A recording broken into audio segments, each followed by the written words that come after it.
Welcome to the first video in SLO 8. In this section of the course, we'll be thinking about structures called sugars, which is something you're probably familiar with. You might be eating some right now.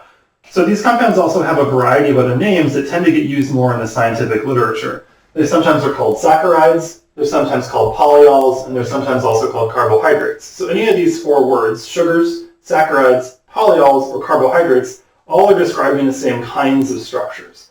And it turns out that these structures are critically important for a variety of biological and biochemical types of problems. We can think about a couple of applications of saccharides in nature, the first being fibrous material in some kinds of plants. For instance, the wood inside of a tree is largely made up of saccharides and saccharide derivatives. But it's also the case that what we're learning more recently is that many kinds of small biological organisms, for instance bacteria, use like sets of sugars or sets of individual sugars that are bonded together, and actually the specific structural information that exists in a set of sugars is used for things like recognition between cells. And so these structures, I think, are quite important, and I would argue are going to be one of the areas that biochemistry moves into in a more concrete way over the next 20 to 30 years. So the purpose of this SLO is to get us started thinking about sugars. We're going to be dealing with some very basic structural and nomenclature ideas, along with some very basic reactivity principles. So the idea here is to provide a strong foundation for you to learn more about sugars as you take biochemistry classes. So to get started, we'll think about what the structure of a sugar has to be, and I think of the names, carbohydrates helps us understand this the most. So if I look at the word, it looks to me like there's going to be carbons involved, which maybe isn't too surprising since this is like organic chemistry. But it also looks like there's going to be a hydrate, which sounds like water. And if I think about how I could describe this, if I write a molecular formula where I've got an n number of carbons, so n could be 1 or 2 or 3, it sounds like I'm going to have a water molecule for every carbon. So a hydrate unit is usually a water molecule. For every C would involve me having twice as many hydrogens as carbons and the same number of oxygens as I have carbons. And it turns out that this is the definition of a carbohydrate. It's a structure that has this molecular formula. So carbohydrate is defined as structure with a molecular formula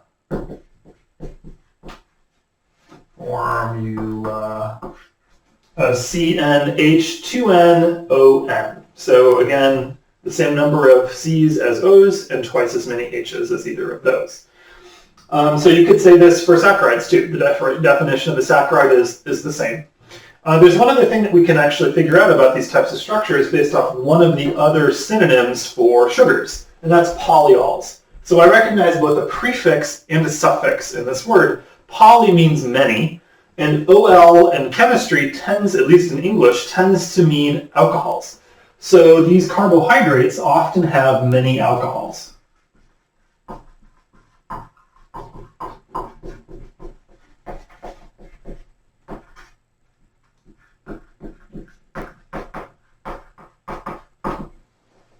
So let's see if we can develop a structure that conforms both to the molecular formula and this more general idea that there's likely to be a lot of alcohols. So I'm going to choose a 4-carbon chain. 1, 2, 3, 4. And I want to think about how many oxygens I need next, 4, to fit the molecular formula.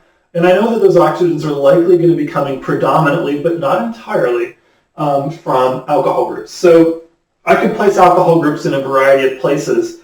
I'm going to actually put 1 alcohol per carbon.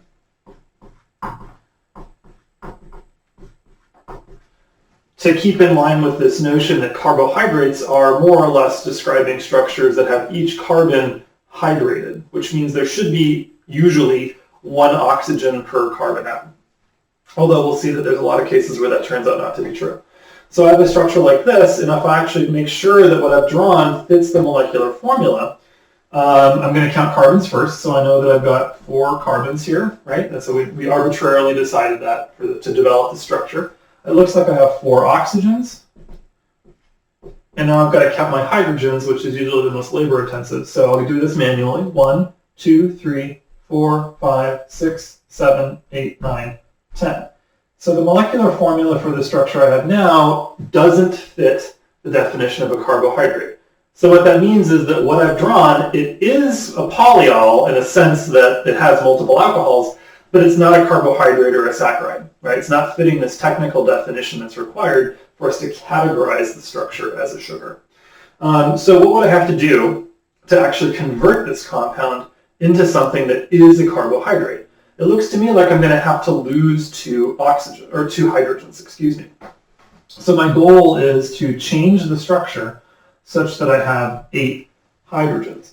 And that's going to require me to remove hydrogens from anywhere in the molecule, but I think one of the things that would make the most sense is to oxidize an alcohol. That's a reaction we've seen before. It turns out it's quite favorable, as we discussed in SLO, I believe it was 3. So we could draw an aldehyde instead, for instance. And now if I actually count my hydrogens again, 1, 2, 3, 4, 5, 6, 7, 8. So it looks to me like we're good. One of the things that I'm going to notice then is that for these kinds of carbohydrate derivatives, if I actually look at oxidation levels of the carbons, so I'll label those in here in red so it's easy to see. This carbon is at the +1 level. I'm just going to go from left to right, so +1, +1, and then I have one carbon that's at the +2 level. So it turns out that for carbohydrates, in order to actually get to this molecular formula pattern of CnH2nOn, there has to be one carbon that's at the +2 oxidation level, and all of the other carbons need to be at the +1 or +0 level. So one carbon is at +2 oxidation level in a carbohydrate.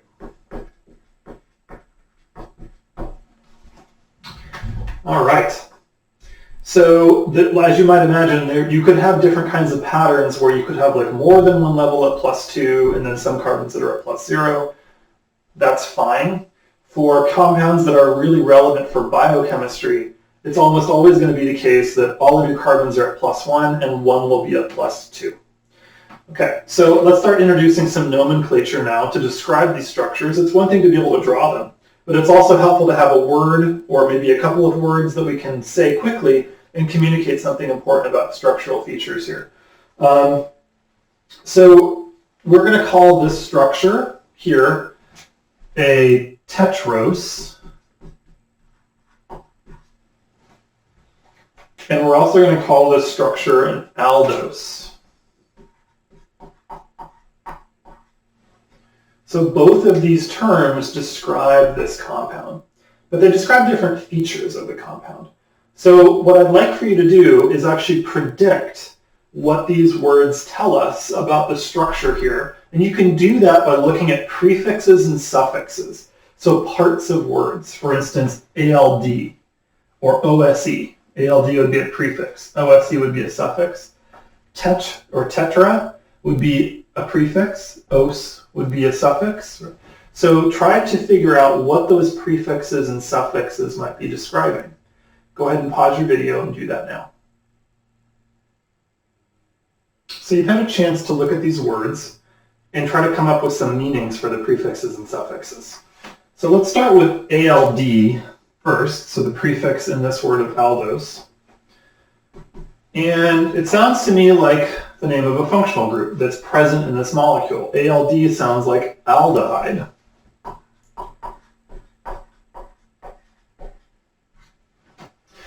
So maybe structures that we describe as aldoses are aldehyde containing.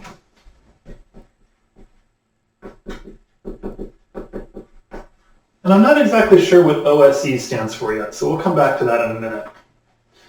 Tetros, again, I'm not sure what OSE means, but I probably could figure out tet or tetra. That sounds like 4. It's the prefix for 4. So if I think about, well, for what, I could say a couple of things. I could say it's 4 oxygens, or I could say it's 4 carbons. And it turns out that this tetros is going to describe, or sorry, the prefix tet is going to describe the carbon count. So we'll say it's 4 carbons. 4-carbon, wow, spelling issues.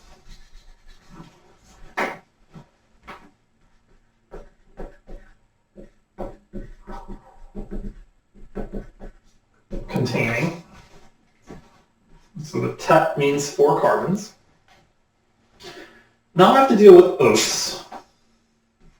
It shows up in both of these words, so it must be something more general. It must not be specific to a kind of functional group or the number of carbons. It turns out that OSE means that it's a carbohydrate, or another way of saying that is when you see an OSE suffix, you know that your molecular formula matches this pattern. So to fill out these definitions, or rather interpretations of the name, I could write, for instance, for tetros, a 4-carbon containing carbohydrate.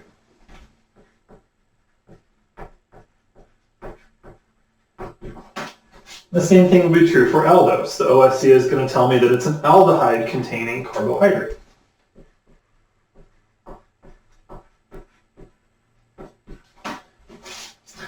So nomenclature for sugars often involves these prefixes and suffixes, and one of the things that's kind of nice about them is that you can stack them or combine them. So rather than calling the structure a tetros and an aldose, I could call this compound an aldotetros. So I can just combine the prefix of aldo, the carbon count number, and then it is actually a carbohydrate.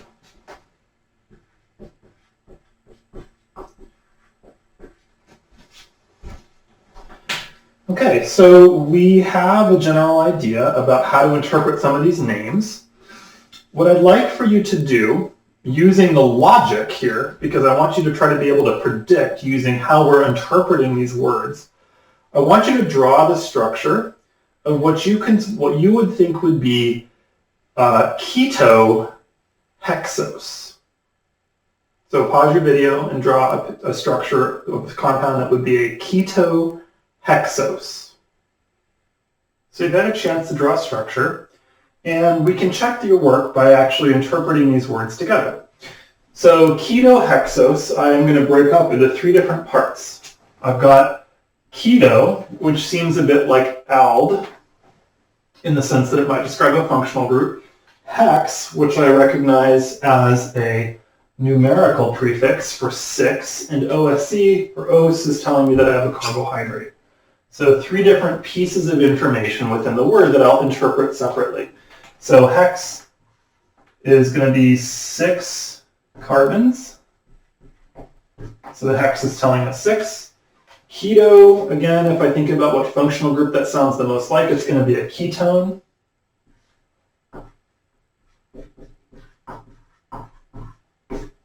And OSE is telling me that my molecular formula will have our specific carbohydrate pattern. So in this case, I'll have C6H, 2 times 6 will be 12, and O6. Oxygens and carbon count are the same.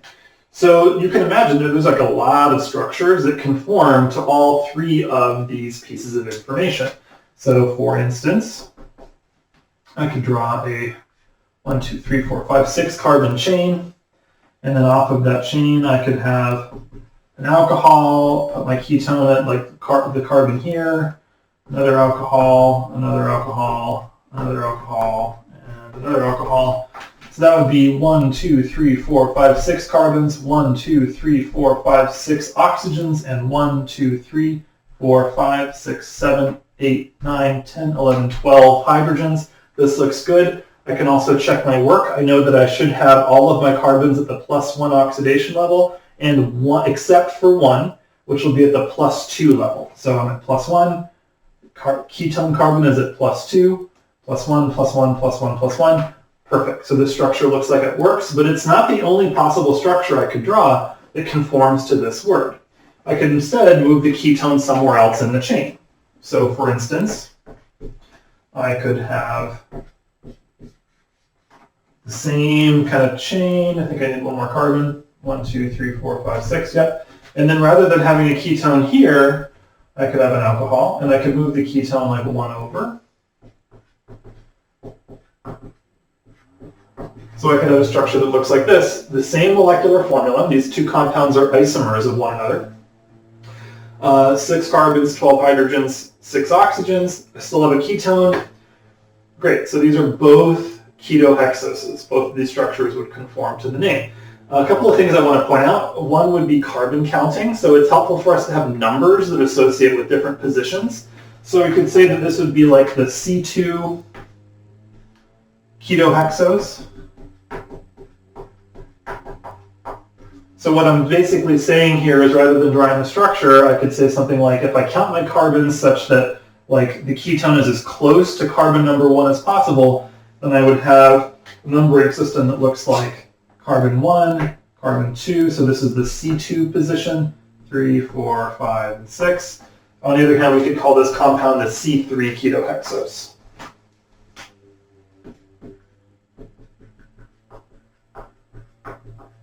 Because at this point, in this position, or in this structure, excuse me, the ketone is at the third carbon in my numbering system, or the C3 position. So a couple of other things that I want to give you interpret in terms of these words are number prefixes. Aren't always obvious. Some of them I think are more straightforward than others. Tri is 3 carbons. Tet is 4 carbons. Pent is 5 carbons. Hex, like we just developed, is 6 carbons, and hept, H-E-P-T, is 7 carbons. I'd recommend memorizing these because we'll be able to communicate very quickly, both in homeworks and office hours, email, whatever, by using these kinds of words. So tri, tet, pent, hex, and hept. A heptose would be a carbohydrate with 7 carbons, for instance. A triose would be a carbohydrate with 3 carbons, so you kind of get the idea here. There's actually only 2 prefixes that we care about that correspond to functional groups aldo or ald, and keto or ket. So that's aldehydes and ketones. So what we're calling out there is the type of functional group that gives us our carbon at the +2 oxidation level, right? So our more unusual functional group. And then remember that we're going to have a lot of alcohols pretty much everywhere else. So the other thing that I wanted to bring up, now that we have all these structures on the board, is that some of the carbons within the structure of our C2 ketohexose, those are actually stereocenters. So if I look at carbon 1 is not a chiral center or a stereogenic center. Carbon 2 also is not, but carbon 3 is a stereogenic center. So this structure has stereochemistry. And that means that there's actually going to be sets of stereoisomers that both conform to this notion of C2 ketohexose, for instance, right? So maybe I could draw a structure that looks like this, where I've got a wedged OH group on carbon 3, and carbon 4, it's also a stereogenic center, so I could choose either a wedge or a dash. I'm going to arbitrarily choose a dash. This is just to give you an idea that there's stereochemistry involved here. And then carbon 5 I'll also draw as a dash. Again, I'm just choosing some configurations, but to point out that it's important for us when we draw these structures that we not only indicate the functional group or the number of carbons, but also where there's stereochemistry. And sugar structures can differ in subtle ways based off of these stereochemical differences. So for instance, you could have another structure of a C2 ketohexose that's like a diastereomer or an enantiomer of this compound. And it turns out that those structures, like the diastereomer of this one, will be very different biochemically. And that's actually how some of this cellular recognition works with sets of sugar structures, is that more than anything, it's the differences in stereochemistry in pentoses and hexoses that give rise to different kinds of information or communication. So in the next section of this video, we'll be doing a deeper dive into the stereochemical aspects of sugar structures. So in this section of the video, we'll be looking at stereochemical differences between carbohydrate structures. But to get started, as a little bit of review, what I'd like for you to do is come up with a name for this kind of a carbohydrate. So use the prefixes and suffixes that we developed in the previous section to actually provide a descriptive term for this structure. So we can do this by looking at how many carbons are present, along with whether or not we satisfy the correct carbohydrate molecular formula, and finally what kinds of functional groups are present at the carbon +2 oxidation level.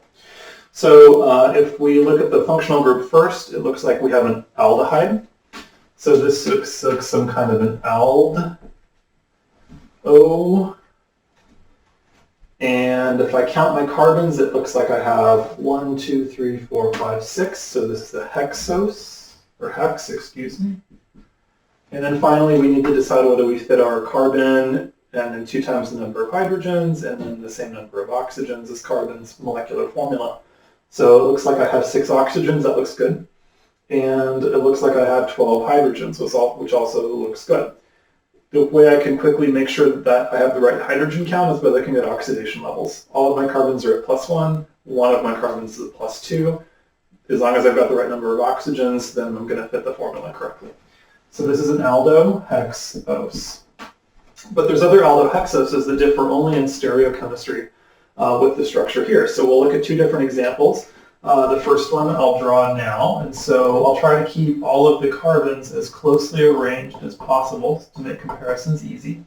And so we have a dashed OH group at that carbon and a wedged OH group at that carbon, OH, OH, and I'll color in my wedges.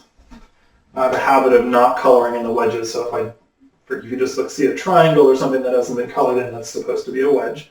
Okay, so this structure is also an aldohexose. Well, how are they different? This turns out to be essentially what some people call the dice game. So we're trying to decide, are these structures diastereomers? Are they identical? Are they enantiomers of one another? That kind of a distinguishment. One of the quick ways that you can do this is to look at the stereochemical configuration at each of the stereogenic centers or chiral centers and see whether they're the same or different. So what we're going to do is look at these structures from left to right and make decisions about whether there's stereochemical information, and if so, whether it's the same in both structures or different. So another way of saying that is that I'm going to start at carbon 6. Remember that we're going to place our oxidized carbon at the lowest number we can. So carbon 1 would be the aldehyde, 6 would be the other end of the chain. And then we're going to work backwards, back toward carbon 1.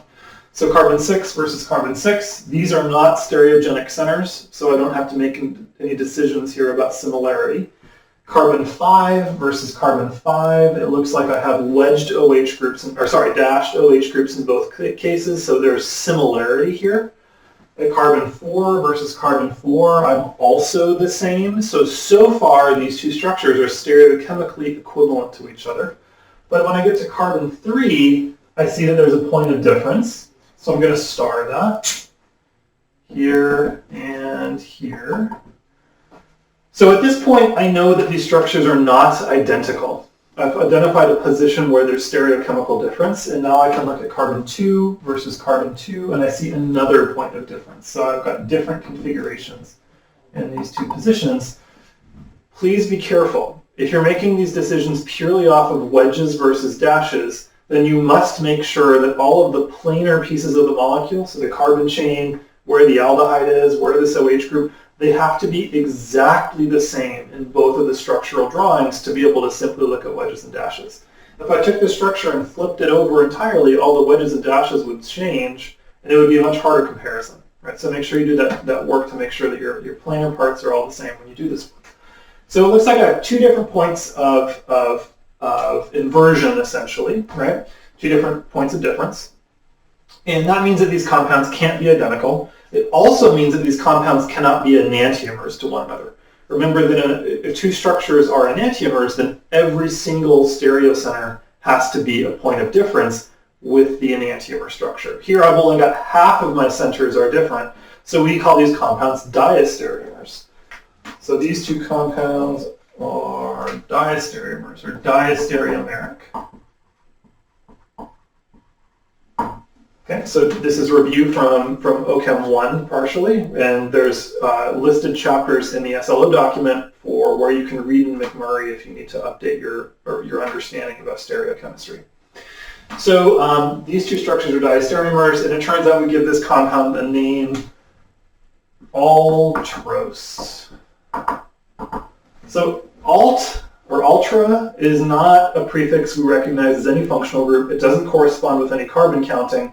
It's kind of like a colloquial name. the same way that like my name is Steve or someone else's name is like Aaron or something like that.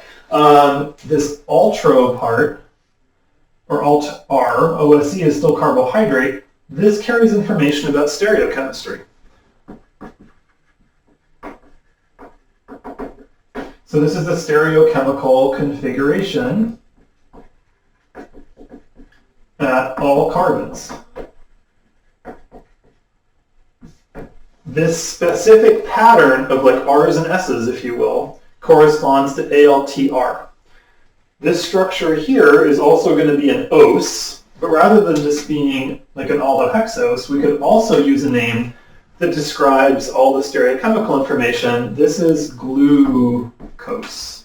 So GLUC in glucose, gluc, corresponds to a different stereochemical configuration. So ALTR and GLUC are names of specific patterns of stereochemistry. Do not memorize these, at least not in this class. If you need to actually use the name like glucose to know about stereochemistry, you'll be given reference data. So you'll be given a set of different structures of carbohydrates along with their colloquial names like ultros or glucose to make these kinds of decisions. So just to recap, you could describe the structure in two different ways that are going to capture different pieces of structural information. You could call this an aldohexose. That's calling up a number of carbons, the molecular formula, and also the functional group present that's at the carbon +2 level. Or you could call it glucose, which is going to tell us information about stereochemistry. And then implicit within that is that we know that glucose is an aldohexose. So unfortunately, you can't necessarily take this prefix gluc and add it to this other term. Gluc aldohexose, not a thing. So you either are describing stereochemistry or you're describing these other features. Okay? So let's look at one other example structure. We'll use another aldohexose that differs in stereochemistry. So I'm going to keep all my planar pieces the same for clean comparison. And we will, okay. Do that. All right, I'll color in my wedges, make sure I remember to do that. Let me double check it. Looks good. So we're going to compare this structure to our glucose, and we're going to play the same game where we basically go from C6 to C1 making comparisons. So no stereochemistry, no stereochemistry. These two positions, C2 and C2, these are equivalent in the structure in glucose. C3 looks to be the same. C4 looks to be the same. Sorry, I'm counting these the wrong way. So C6 and C6 are the same. C5 and C5 are the same. C4 and C4 are the same. C3, C3, those are the same, but C2s are different. So I have essentially one position that's going to be different here. Again, not identical, and they're also not enantiomers. So these two structures you could describe as diastereomers. But we actually have another term for two structures that differ in stereochemical configuration of just one site out of more than two. We call these structures epimers, or EPI, epimers, isomers. So the definition of an epimer, or these are two structures with stereochemistry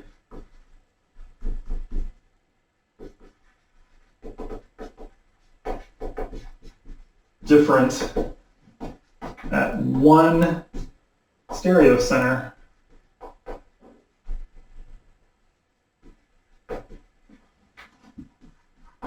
out of more than two.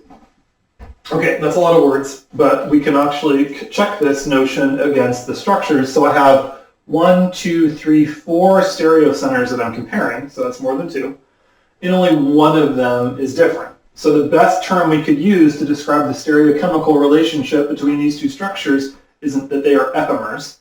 Whereas if I look at glucose and ultrose, I still have 4 stereogenic centers, but now I have 2 points of difference. And so these are not epimers, right? So all we can do is describe these structures as diastereomers. We could call these structures diastereomers, but it would be better to call them epimers. So to get a sense for that, if we think about the universe of structures that are diastereomers, only some of the diastereomers will also be epimers.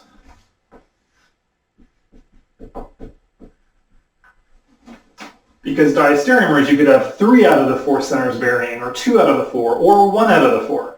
But for epimers, only if you have 1 out of the 4 varying does this term apply. So the last thing I want to do is to tell you that this compound here we call mannose, M-A-N-N-O-S-E. And again, the MANN is a specific stereochemical configuration. So this is also stereo. So these colloquial names that you might have heard before, it wouldn't be surprising, and especially for glucose, you didn't know it at the time, but what we're describing is a stereochemistry at most of the carbons within this carbohydrate structure.